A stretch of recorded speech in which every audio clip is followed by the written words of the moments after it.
William, hopefully your favorite videographer from Two Hats Publishing. I welcome you to another Two Hats special of community events. Let's look in and see what's really happening.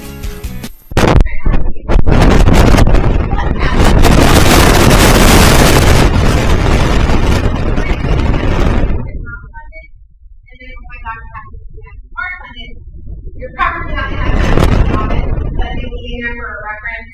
That's a long way away. You don't have to have one for me, right? You got to actually integrate go through your program and get all this later. Probably won't get through all of that. But so okay, so you weren't funded. Don't be discouraged.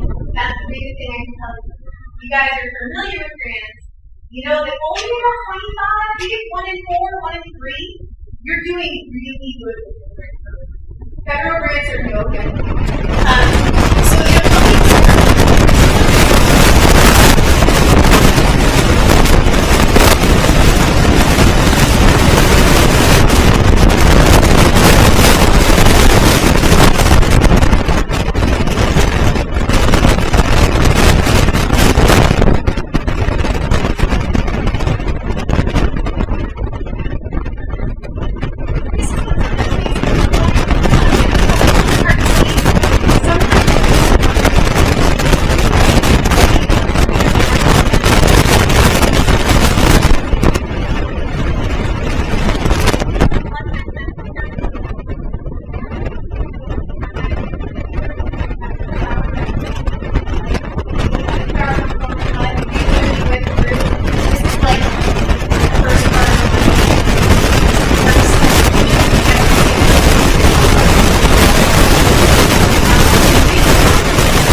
internal controls and the documentation are the best.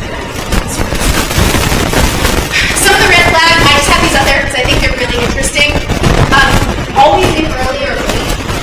You might think you're a really, really hard worker, right? But if they're there being alone, maybe it's that's really what they should do. Never taking vacation or promotion. Yeah, you think this is a great worker. Or are they really, right? Or are they, the big one is later inconsistent documentation. If you say, hey, Sue, can I see that invoice? It takes Sue a week to see that invoice. So I think that those are interesting.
You'll look them up. This is a little record that comes up. You see it says exclusion.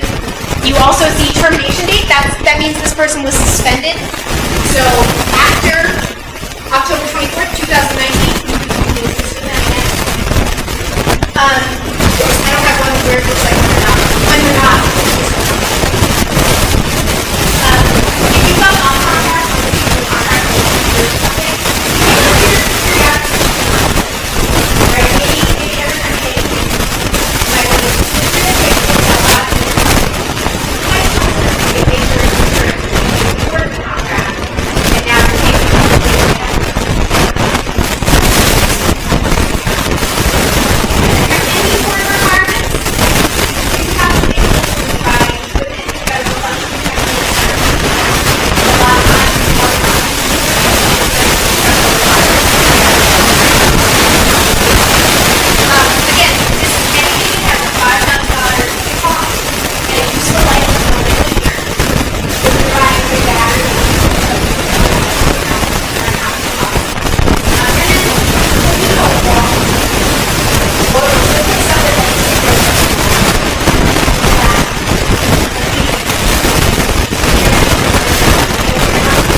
this little website right here, the federal hearing. Your agency, your program managers at your funding agency, your program offices, are going to go back and do that. So basically the single law looks like all of the federal expenditures make sure you follow all the rules specific to the your funding agencies are going to go read that. And if you have findings, they're going to get touched. They're going to say, hey, I found a finding. I need to fix that. What you need to do to make sure you don't have this finding. So just something to be aware of. Again, documentation. So go back to your mind. Really can help out enough. Something to keep in mind, if it isn't documented, as far as the auditor is concerned, it's not happening. I got real specific, just now talking about mandatory, where we have to have a person sign off and date every single item. When I just started at the city, we had, we get Homeland Security grants here, and I was working on them. And we had something like 5,000 or 6,000 items, individual items on our own. And we didn't pass out spreadsheets to all people, we didn't pass out lists, everybody who wanted it. They all went, they all checked. They didn't necessarily initial next to everything, right? They just kind of checked. We made their lieutenants or their sergeants, because Homeland Security was supposed to fire. We made their bosses sign a memo that said, I certify everything is here. And then when it came time to get audited, we had an audit finding that said they did not do anything. Because what our audit was looking for was specific accountability for each item. She wanted to know who had checked each item and on what day. That was sufficient documentation for her.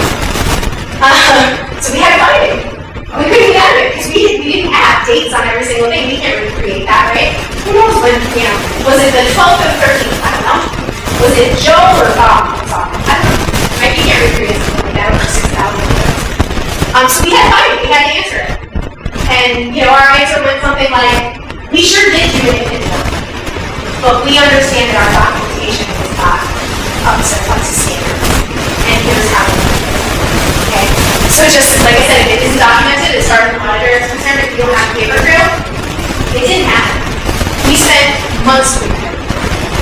Only to have her say, as far as I'm concerned, you didn't do it. You can't prove it, you didn't do it. Anything that could be an audit finding.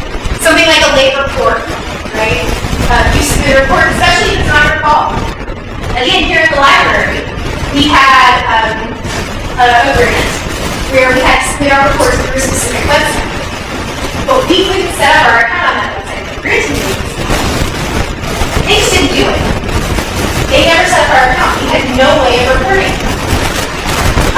Thankfully, the grant manager was smart enough to have an email trail where, like, once a month, he was emailing our program manager going, is our account set up? Is our account set up? With occasional answers, not every time, but then occasional answers back, no, not yet, sorry. And then he had the final email where they finally said, hey, I finally got around to this, your report's live. What was a year later? We had a year where we were not submitting any reports because we were just not able to. But in an audit, you say to your auditor, yeah, I know this is a report. Look, I couldn't. And here's the email that proves I couldn't. That's not a finding. You went from having a really bad finding to not having a finding at all. It's documented really well. Like I said, any special approvals, if you do have a sole source, make sure you're keeping that approval in your binder. Budget changes, program changes, make sure you're keeping all that documentation. Staff changes, especially if it's key staff, like if it's your absolute program director, if it's a researcher or evaluator on your grant, make sure you're keeping those changes documented. And then here's where we've got to be 3 years after the closeout of your grant. So at the end of your grant, you got to get everything, make sure your binder is perfect, and then you have to sit it on a shelf for 3 years before you can throw anything away. And they can come and audit you at any point up to those 3 years after you close your grant. So it's after you close it, not research.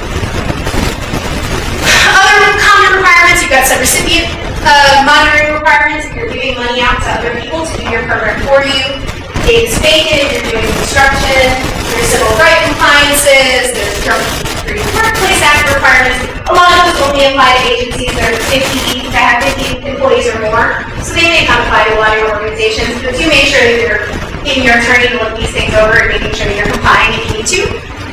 The big one is also environmental and historic preservation. Sometimes you have to get reviews, like if you're gonna, I've actually had it said that if you're gonna pick up a hammer and nail something into the wall, it needs a review from an historic place to make sure that you're not damaging an historic building. So that's really fun. But just make sure if you're doing any kind of construction, if you're changing anything in the environment or in the building, make sure you know if you have to get those reviews done and you're actually doing them. Some of the not so common requirements. So those things we just talked about, they're true for every federal grant. Some of the ones that aren't, approvals on work plans. Sometimes you'll have to produce a strategic plan before you can actually implement your program. Make sure the federal government doesn't want to approve that before you implement it. Make sure you get the approval before you start implementing. Because they can call anything before that not an allowable expense and you can pay that. They might want credit on published materials or advertising. Again, if you've got your kids putting on a play at your summer camp, and you advertise for that, they may want credit. I'm sure we've all seen, funded in part with the support of whoever, the Corporation for National Public Broadcasting, right? They want credit on that. They want people to know, hey, the federal government paid for this. If you invent something, this applies mostly to research grants, but sometimes the federal government will own your research or your invention. If you're like an academic who's doing real hardcore research. They might want to approve certain things. We do things here like buy accessories for our helicopters for our police department. We have to get special approvals on those over and above the fact that our grant budget and application was approved. There might be drawdown requirements. I've seen really funky ones, especially from like the NEA, National Endowment of the Arts, that say, we'll give you $5,000 up front, then when you spend 3/4 of the money, we'll give you the rest. Like really funky stuff like that, where you're not just getting a regular quarterly drawdown reimbursement of what you spend. Again, maintaining plans. You've got to maintain the emergency operations plan. Make sure you maintain the grant. And then every now and then you'll see they want sustained funding on positions. We have a grant called the cost hiring grant here. It does exactly what it sounds like. It hires costs, pays for their salaries. We have to say, promise, that we're going to keep those positions funded for a year after the grant is over, or else we might have to pay them back. Okay, so what happens? You get started, you start implementing, you're going really, really well, and then crap, the world blows up, right? You realize, man, I thought I needed a van, but I don't. I don't need that at all. I need something else that's going to be me for the kids I'm trying to teach you. Most of the time, your funding agency is going to understand that. They know that your budget, your grant application, that's your plan. The plans change all the time, right? Most of the time, keep in mind, they want you to spend money, right? They gave it to you for you to spend it. It is a really big pain in the butt for a funding agency, for a federal agency, to turn money back to the treasury. And they don't want to do that at all. They don't want to have to report back to Congress. Yes, Congress, we asked you for $100 million for this program, and we only spent 75 of it. That makes them look really over at that. They don't want to do that. So a lot of times they'll let you change what you have to do too. You might have to do financial changes to your budget. There could be programmatic changes. Again, where you thought you were going to need to do one thing, but it turns out you need to do another. Extensions. Ran out of time and you're going to spend all your week. Just keeping in mind, you have to do this prior. In this case, it's better to have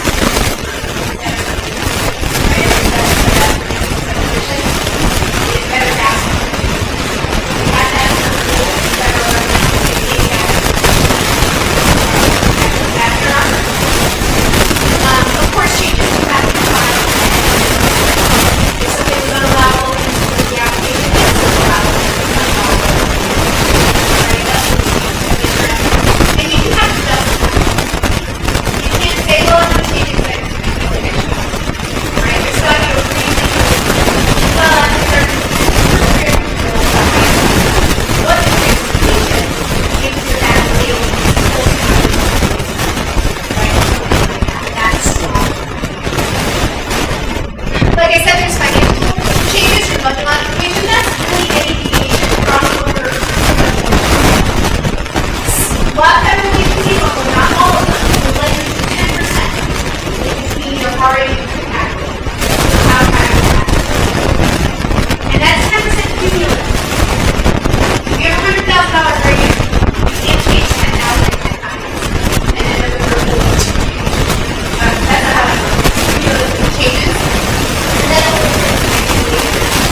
And the only other thing I'll say is if you want to pay attention to your time, some may be paid for the last 30 days. Some say you have to plan ahead, and they'll only accept extensions prior to 30 days. If you're within the last 30 days, you're out of luck, you can't request. So again, just read your direct contract, call your program manager if you don't know. Make sure you're paying attention to that. Very cool. So, once you've done all that, you've got your extension, you finally spent all of your money, you've done a great job. What happens then? Well, for closeout, you're going to want to make sure that all of your funds have actually been spent. A lot of times, if we're not people controlling the bank account, we think we spent some money that we didn't really do. So you just want to make sure that that's all online, that you've actually spent all your money by the deadline you guys spent it. Spend it after the deadline, you're going to have to pay it back. Submit your final reports. Sometimes they are bigger and more complicated than the regular reports you've been doing all along. So again, just read your contract with your program manager and your outputs to play. You want to figure out any closeout processes your agency requires. Most of the time that's not a big deal. It may include making sure your fund is balanced, making sure you got all your reimbursements, just closing the fund in your financial system. Maybe you got a different process in your agency. And then again, I'm just going to harp on the binder. Make sure everything is in there. Put one last pass. When they come and audit you 3 years later, you are not going to remember what you did. You're not, I promise you. So make sure everything's in there that can possibly need to be in there. Stick it on a shelf that says, do not throw away until 2020. Right? Make sure that if you leave the organization, nobody else throws that away. Make sure you know what it is and why it's there. Alright, any questions before we do just real quick review?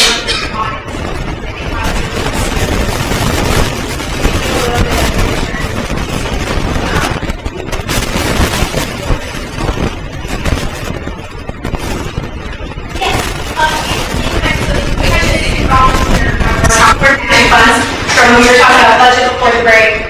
Yes, volunteer hours absolutely can, if that's allowable by your grant. So, of course, not all grants are going to allow an in-kind match. Some don't require a match at all. I would not recommend putting your volunteer hours in the budget. Some have to be cash. But yeah, volunteers absolutely can. The Department of Labor has some tables, and we've got a link to it at the end, of how much those volunteer hours are actually worth. If you have a police officer, he may be worth different things depending on what he's doing. If he's just building a garden and he's just a regular role volunteer, there's $1 amount associated with him per hour. If he's actually providing security and doing police work, there's a higher cost. So you want to make sure that you're paying attention to that stuff. And program director, so they know your program director is a real person and not just someone on paper. Those are usually going to be looking at your program and your overall goals and objectives and how you're doing them. Financial audits, that's when they're going to come in, they're going to look at your internal controls. They are going to kind of say, hey, let's look at your financial system, so show me how you segregated these funds there. Show me how this fund is separate and tracked differently from your operating budget. They're going to look at things like that.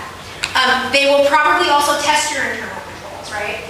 So if your bylaws or your internal controls or purchasing procedures say you have to have 2 signatures on a check to cut a check, man, the checks that you give them better all have 2 signatures on them. You say somebody has to approve an invoice and sign it before it can get paid, make sure that person signed all the invoices, right? A lot of times what auditors are doing, they're checking you against your own standards. They want to make sure that you're doing what you said you were going to do in the first place, both on your program and on all of your internal controls, your processes, things like that.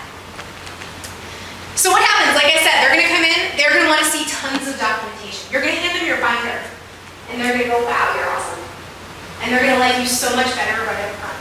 You don't want to give them a box of stuff and say, oh, I know the grant contract's in there somewhere. Right? You're going to want to say, no, here's my binder. It's labeled. It's this tab right here. You know, you really want to do that. So they're going to want to see the application, any adjustments you've made, I said the contract. They might want to say, they'll say, okay, I want to see this fiscal year. Show me all your expenditures. Show me all your expenses. They may want to see your inventory list. Any submitted reports, your programmatic, your financial reports, they'll want copies of those. They may want to see your policies and procedures or your internal control plan. You know, just to give an example, if you've got salaries in your grant budget and you're paying for that, they're going to want to see your HR policies assuming they exist. If you've got travel in there, they're going to want to see your travel policy. They're going to want to see your procurement policy, right? Subrecipient monitoring plan, if you have subrecipients, all that sort of stuff.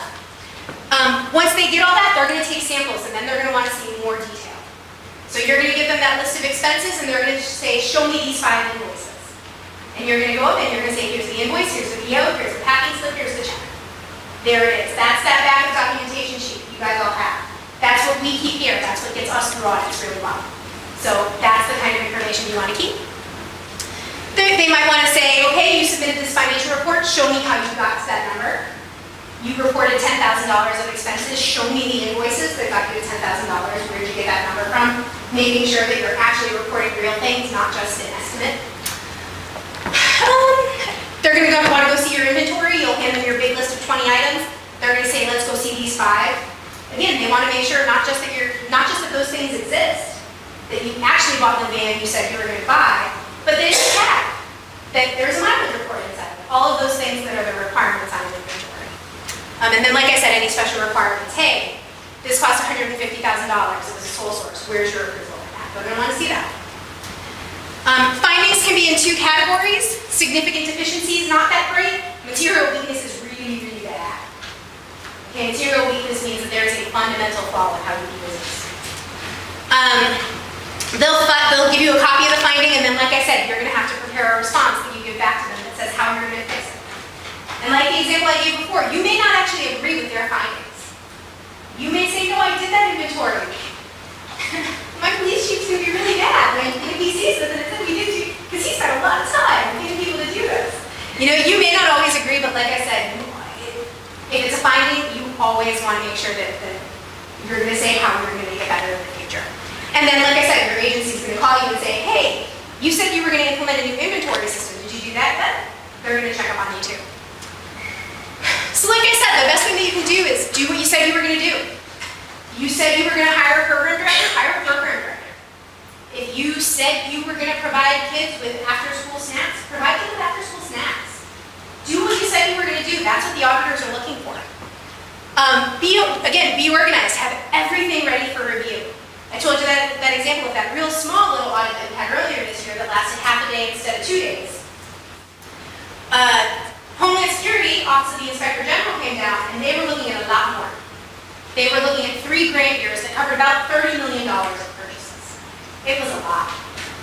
I spent 4 weekends in a row across the street at City Hall making sure that every single binder, everything was perfect. I mean, they were color-coded, everything was tabbed out. Those things were gorgeous. I had wheeled them all, I mean, there were like 30 or 40 binders. I had wheeled them all into a room and set them up all in order. It couldn't have been better. He walked in, he goes, what's the binder? He goes, wow, Dina, you really seem to have your stuff together. He rifled through it, he never touched them again. Because what I had shown him, by giving him a room full of binders that were tabbed, color-coded, and ready to go, was that I was paying attention to what was going on. I was not missing things. Now, it didn't mean that he didn't go and double-check me and say, okay, show me this invoice, or show me where you got the approval for the sole source contract. They still did. But it was a lot less intense than it would have been otherwise. Because I didn't make them think very hard. Right? The more they think, the more they're going to find. You don't want your auditors to think. You want your auditors to just take what you feed them and like it. You know, if you can go in and kind of shock and awe them with like how organized you are, you're going to get away with a lot. A different audit that I was going through one year, one of my fire department guys had a little chemical sniffer, you know, like for hazmat. When there's a chemical spill, they have a little machine that they can go and sample it and tell you if it's dangerous or not. Well, the vendor had called them back and said, hey, send us the one that you bought. We're going to send you the next model up for no cost. Okay, right? The fire guy went, yeah, okay. That's a great deal. I'm getting an even better product for no additional money. So he sent back the old one, he got the new one. He never told anybody. He never told me. We didn't follow disposition rules because nobody knew that he had done that, just him. I didn't find it until I was standing in the firehouse with an auditor. And the auditor said, show me this piece of equipment, and the guy, not really realizing he had done the thing wrong, goes, here it is. And the auditor looks at the serial number, and he's like, these don't match. This is a different piece of equipment. But we had done so well up to that. Everything else was organized in their place. That was our only little flub. He said, okay, yeah, that's no good. Call the state, get them to approve the change, and we'll be good. Okay, now if I had made that guy search for my inventory, And if I had been like, gosh, I wonder where that sniffer is, I guess it's in this fire station. If we had to go to my fire station to find that thing, instead of walking up and saying, hey there, Captain, I bet it's in that drawer because my inventory says it is, we would not have seen it all. So you can really, I mean, auditors are people too. If you can impress them and show them that like, hey man, you really have your stuff together, they're gonna let you get away with stuff you probably shouldn't get away with, okay?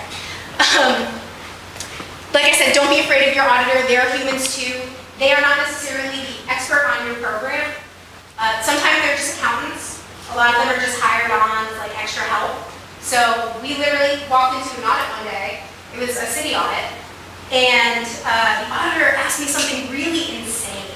Like, so what are the rules on this grant? And I was like, ma'am. And it was just so completely egregious that we actually went to our controller's office and said, we actually don't want her to audit us. She doesn't even know enough. Like, it's actually going to put us in a bad spot because she's not going to be looking for the right things because she knows so little about federal funding. So some, they're human. They're not necessarily experts on the grant. They're accountants. Don't answer questions they don't ask. And if you have a finding, fix it quickly. We walked in, that sniffer was wrong. By the time the auditor came back and asked about it the next week, we had all our paperwork in order because we had gotten on it really, really quickly. It wasn't a finding. It should have been a finding. Should have been a bad finding. It wasn't. Because we found it, everything else was really okay, we fixed it really quickly, they were okay with it. If you can catch the finding, if you can fix it before the audit report comes out, a lot of times they'll let you go. And don't answer questions the auditor doesn't ask. I was recently doing an audit on one of my subrecipients, and we had gone through the checklist, and it's not a program that I directly manage, I've got a kid who does it, not a kid, I have a young man who does it. And we went through the whole checklist, and we checked everything off, and everything looked really, really great. And then at the end of the audit, the woman that we were meeting with, the program manager at the subrecipient, said, so how many reports do I owe you guys? Because I know I'm behind by at least one. And I was like, oh wait. I didn't know that. So hold on, let's go back to that question where we said, yes, you're on time with all your reports. And my guy who's kind of new and didn't really realize it, checked yes. Now let's go fix that. I hadn't asked her. If she hadn't said that, I never would have known. Well, now she has a finding that she has to fix. Right? Don't ask questions that your auditor doesn't ask. It's not going to be good for you. These are a lot of the common compliance issues. You reported late or you reported inaccurately. You said you spent $10,000 when you really spent $12,000. You didn't have backup from your financial system showing how you got there. Insufficient subrecipient monitoring, you didn't go out and check on your subrecipients the way you needed to. Not getting your budget changes approved or not getting them approved in time. You started in your new direction before you got your approval from your agency. Lack of documentation, of course, goes across everything, special approvals. Again, what can happen? Well, they can withhold funds. They can say, we're not going to give you any more money. That happens a lot with labor reports. They shut down your money. They say you can't have any till you submit that report. They can disallow costs, meaning that they're going to say, you shouldn't have paid for that with your grant fund, pay it back to us. They can terminate your grant contract if you do that enough. They can say, man, you guys are just messing up so consistently, we can't give you any money anymore. We're cutting this contract off, we're going to go give it to somebody else. You can get put on a high-risk list. That kind of stuff, so you got to report that on every application that you submit, whether or not you're a high-risk grantee or not. You can be suspended or debarred. I don't know about you guys, but I would not want to walk back to my executive director and say, man, I messed up so bad we can never get federal funding again. I would not want to be the person who did that. So you just want to make sure you're paying attention. Now, those are obviously pretty extreme. You got to do really bad stuff, and you got to do it for a long time before your organization gets suspended or barred or you go to jail. All right, so I think that's what we have an exercise. So that's the end of all that. Anybody have questions about audits? Oh, we have, yes. Is there a place where there's standards for internal controls? Like how do you don't want to set up something that's going to be cumbersome that you don't really need to. Sure. In my experience, so there is a big fat document, it's called the Green Book. I think it's issued by the IRS, that goes through kind of some of the thought processes to get you to internal controls. In my experience, there's no guidance out there that's going to be really prescriptive to your agency. There's no guidance out there because it's all based on what your risk is. It's all based on your agency works, there's nobody who's gonna say you have to have 2 signatures on every check. There's nobody that's gonna say you have to lock up all your keys in a little cabinet and then put a dog in front of the door so nobody gets the key in front of the key cabinet, you know? They're gonna give you guidelines that say, well, you wanna consider your risk, you wanna consider this, you wanna consider that. Maybe it is appropriate, maybe you have really sensitive documents.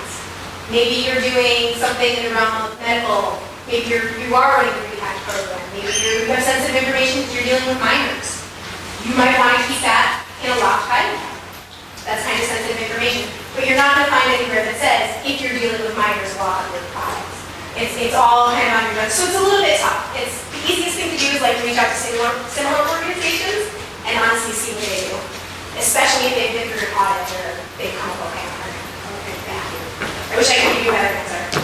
So the green book is basically for profits. I mean, like when they do internal auditing and things like that. Yeah, it's like a general guide for internal controls overall for any organization. Okay. I don't think they have different ones for profit or not. Did you have questions already? No. Okay. Well, it can be anything. At the end. I was just wondering, is there like an operational budget threshold or a number of employee threshold that kind of might suggest that an organization is or is not ready to apply for? No, there isn't. Okay. There isn't, because every organization is going to be really busy. Some of the things, because every now and then I will have a grant that we give out, that we'll bid out for sub-recipients or something like that. Some of the things that I look for, if I know I'm going to have them on a reimbursement basis, I look for a cash flow that's, if not as big as my grant, maybe even bigger. So if I'm going to give them $500,000, I want them to have some reserves. I want to see on their financials that they've got at least $500,000 in the bank, or that they're not, that their annual budget's not $20,000. So it's really dependent on the kind of grant you get. Especially the arts grants tend to be really small. They tend to be like $5,000 to $10,000. Those are kind of low-hanging fruit. If you're an arts organization, go for those. You don't have to be very big. You don't have to be very sophisticated. If you're getting Department of Justice funds, they're going to want you to be a little bit more HUD. HUD's insane. HUD's really want you to be more. So, it just depends on the grant. It depends on how you are set up, how it fits with the grant. Sure. All right, we are just at 4 o'clock. I would like to run through this exercise if you guys will grant me like another minute and a half. So we're just going to really quick, we're going to go through some stuff and you guys are just going to shout out what part of the funding cycle it is. And you can see we have a little cheat sheet funding cycle there. So read your FOA for key information. When do you do that? When you're writing, is that what I heard? When you're landing when? Okay, so you do it when you're reported, but when are you going to do it first? When you're getting ready to apply or when you found that funding? How about provide a list of inventory purchased over the last year to be sampled? Audit. Yes, very good. Sampled is the key word there. They're going to take your big one, they're going to pick certain things out of it. Provide a letter of justification for a new budget. Manager. That's going to be under manage, right? That's when oops, I made a mistake, I need a budget change. Develop how to develop objectives. We didn't go over smart objectives, but. Number 1, how about number 3 when you're actually writing your grant? That's going to be part of your application. Register for SAM.gov. Number 1. That's number 1. Good. Request support letters from partner agencies. That's probably going to be part of your application, right? That you're submitting. So Is it not good idea to have them on hand? No, because you want them to be specific to your project. You don't want them to just say, I support this organization's mission. You want them to say, I support this organization running this program. Yeah, you want them to be specific to the project that you're applying for. Define a need in your community and develop a program to fill that need. That's probably in 1. You want to do that before you even go looking for funding, right? We talk about we don't chase grant funds. Request a DUNS number. 1. Good. Submit timely reports supported by inventories or invoices or your financial systems. 6. Manage your reward, right? That's when you're doing your ongoing stuff. Get board approval to accept your reward. 5. Good. That's during your reward setup process. Search the internet or grants.gov for opportunities. 2. Good. All right, last one here. File your